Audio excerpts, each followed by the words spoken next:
Génibet, Paris Picardie. En ce moment, profitez de 250 € de bonus de bienvenue. Bonjour à tous, ravi de vous retrouver sur canalturf.com. On va parler des réunions de ce samedi 12 novembre, une journée qui sonne le lancement des 48 heures de l'obstacle sur l'hippodrome d'Auteuil. Mais c'est bien l'hippodrome de Paris-Vincennes qui accueille le Quintet Plus Top 5 Génibet du jour, mais également la réunion principale. Nous penchons donc sur ces deux réunions principalement. Réunion 1 à Vincennes avec le Quintet Plus Top 5 Génibet. Réunion 3 ensuite sur l'hippodrome d'Auteuil avec plusieurs temps forts au programme de cette première journée des 48 heures de l'obstacle. J'en profite également pour vous inviter à partager ce programme, à le liker via nos différents réseaux sociaux. Ne vous en privez surtout pas. Concernant ce Quintet Plus Top 5 Génibet, le prix Atlantique, il s'adresse uniquement à des juments de 6 ans et au-dessus. Voici ma sélection. J'ai placé en tête le 11 Grâce du Dijon. Elle est au mieux. Elle vient de remporter consécutivement 2 quintets. Et ce plaisamment sur la grande piste de Vincennes, elle sera de nouveau pieds nus à mon avis. La passe de 3 est possible pour cette jument, capable de tout faire, capable d'attendre comme aller devant.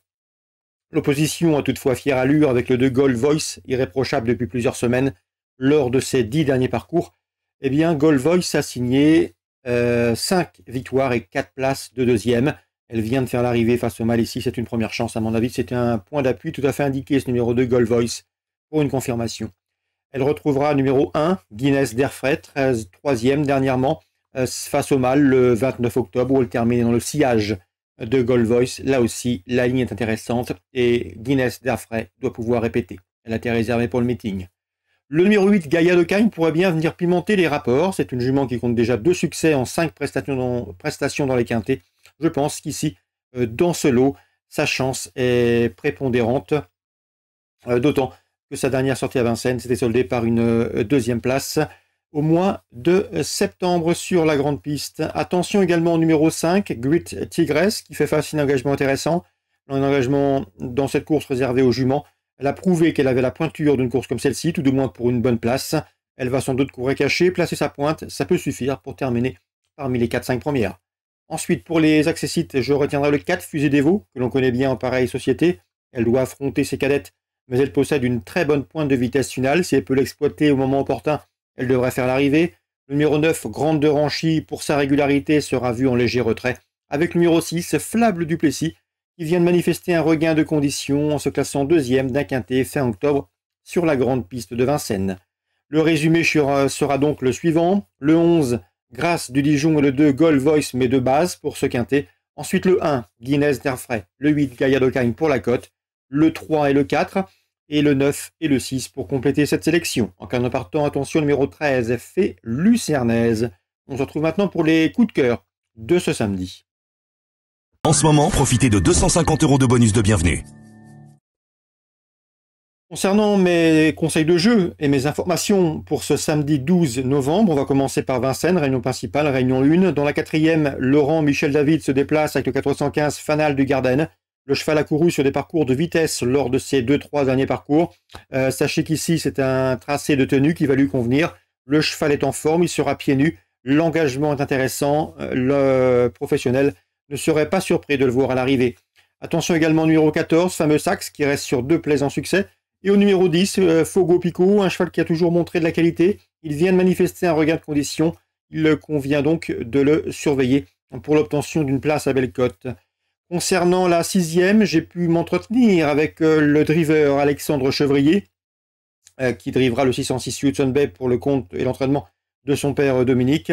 Sachez que la Hudson Bay vient de bien gagner sur l'hippodrome d'Anguin. Elle revient à Vincennes. D'après son driver, la grande piste et la montée ne vont pas la contrarier.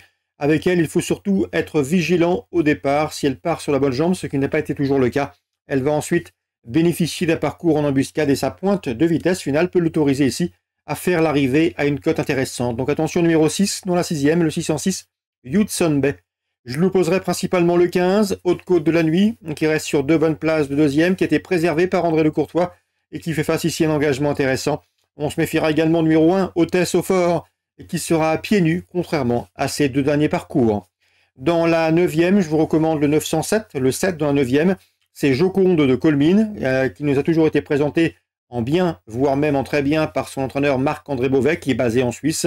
Elle a fait sensation à diverses reprises en Suisse et pour ses débuts à Vincennes, au mois de septembre, elle avait bien gagné dans un chrono de 1,16 et fraction. Dans la foulée, le mois dernier, elle a confirmé en se classant 3e, mais en améliorant son chrono, le portant à 1,15.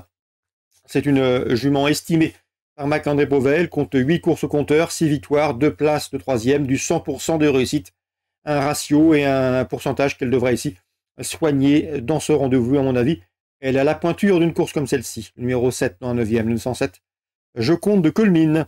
On peut parler maintenant de Auteuil, Réunion 3, qui sonne la première journée des 48 heures de l'obstacle. Nous aurons plusieurs groupes. Un groupe 2, le prix Congrès pour les pouliches de 3 ans sur les haies. Le prix Bourneusienne pour les 3 ans sur les haies. Le prix Congrès, c'est un groupe 2 également, mais là, ce sera sur le steeple pour les 3 ans. Et dans cette épreuve, l'épreuve est ouverte, puisque les 3 premières de la préparatoire devront faire face à des chevaux qui étaient favoris dans la préparatoire, mais qui sont tombés. Bref, ici, nous avons sans doute des espoirs de revanche. On va parler également du Grand Prix d'automne. C'est une épreuve de groupe 1. Vous le savez, j'aime beaucoup le 705 Telem. Cheval de tout premier plan, 13 courses au compteur, 12 podiums, dont 6 victoires. Pour sa course de rentrée, il a remporté le prix Carmartel, et ce plaisamment. C'est un cheval qui, à mon avis, doit pouvoir jouer la victoire dans cette compétition. Le 705 Telem, mon préféré dans ce Grand Prix d'automne édition 2022. On lui opposera bien évidemment le numéro 6, Hermès Bay, qui a été son dauphin dans le prix Carmarten, mais qui au premier semestre avait remporté la grande course de l'Auteuil devant Telem. Mais à mon avis, en terrain lourd, Telem est peut-être supérieur à Hermès Bay. Attention également numéro 3, l'Autonomie, qu'on ne présente plus. Elle a terminé 3e du Carmarten, certes. Elle a également pris la 3e place de cette course en 2020, de ce Grand Prix d'automne, avant de se classer 2e l'an dernier. Donc ces 3-là se retrouvent, ils viennent de jouer les premiers rôles dans le Carmarten, et à mon avis, ils devraient pouvoir confirmer dans la belle. Donc en chiffres, le 705 Telem pour la victoire, l'opposition, le 6 Hermès Bay, numéro 3, l'Autonomie. Voilà donc pour les informations, les coups de cœur de ce samedi 12 novembre. Excellente journée à tous, très bon jeu, on se retrouve maintenant demain pour un nouveau programme. Génibet, Paris Picardie. En ce moment, profitez de 250 € de bonus de bienvenue.